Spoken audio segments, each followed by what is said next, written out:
So today, we're cracking open the official playbook. We're going to go inside the U.S. Army's actual field manual on urban operations to really understand how a modern military thinks about its absolute toughest challenge, the city. All right, let's get into it.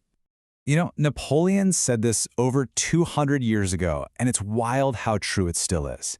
And get this quote is pulled directly from the manual's chapter on information operations.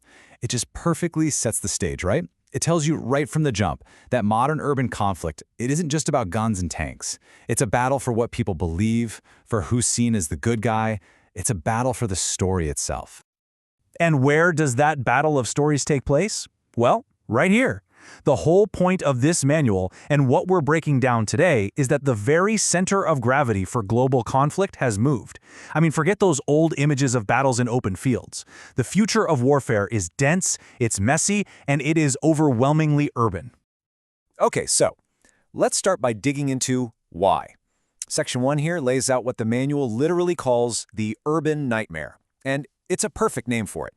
We're talking about this unique, almost perfect storm of challenges that can completely neutralize the advantages of even the most powerful military on the planet.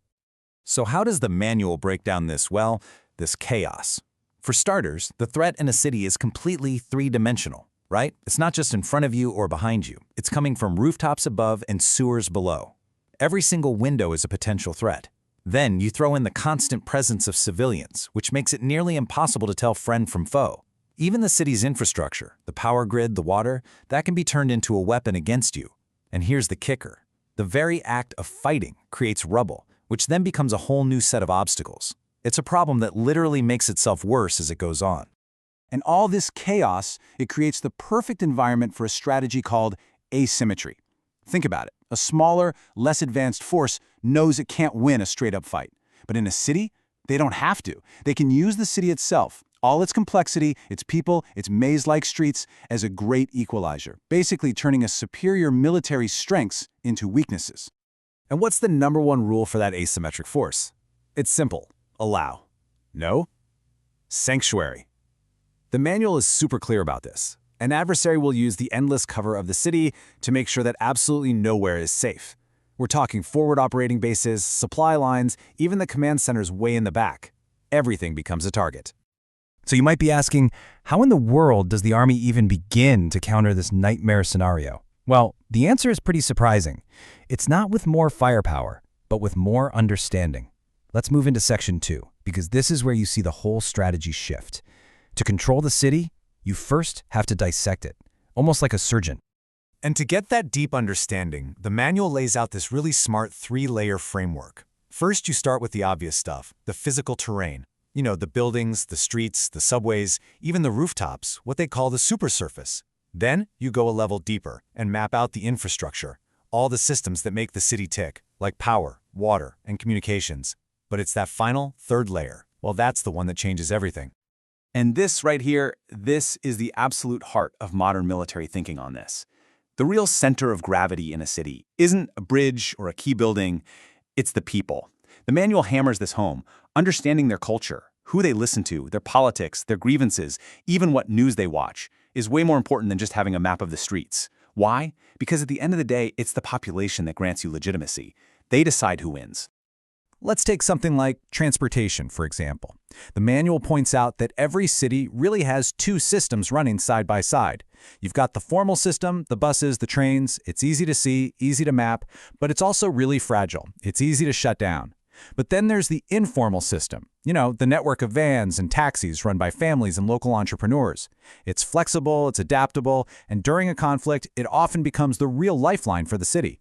If you don't understand that informal network, you don't understand the city.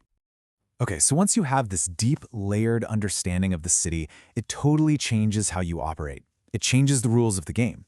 Section 3 here shows us exactly how the military has evolved its playbook from, simple destruction to something way more complex, influence. The manual straight up warns against the old way of doing things, what it calls the attrition approach. That's where you basically surround a city and just level it, block by block. The problem is that creates unbelievable collateral damage and is a total political disaster. So the modern approach? It's surgical. It sees the city not as some physical object to be conquered, but as a living, breathing human system that needs to be influenced, and ultimately stabilized. So what this means is that the guiding principles themselves have totally shifted. It's like a new code of conduct. First, you have to minimize collateral damage, because protecting the population isn't just a nice thing to do. It's a strategic necessity. It's where your legitimacy comes from. Second, you have to fight and win the information war. You've got to shape perceptions to get people on your side. Third, you preserve critical infrastructure. I mean, destroying a city's power and water doesn't help anyone. And finally, you decentralize command. You empower the junior leaders on the ground, because they're the only ones who can make the split-second decisions this kind of chaotic environment demands. And this quote from JFK, which is also in the manual, just sums it all up perfectly. The fight for a city is ultimately a contest of ideas, of will, of loyalties. It really is a battle for minds and souls. So in our last section here, the manual really drives home why all of this isn't just some abstract theory. It is an urgent, critical reality for the future of global security. The manual uses some really jarring historical data to make its case. When conflict breaks out, where is it the deadliest? In the cities. Look at this statistic from India in 1992. 95% of the deaths occurred in urban areas. It just shows how fast these environments can become incredibly lethal flashpoints. And this isn't a trend that's slowing down, it's exploding.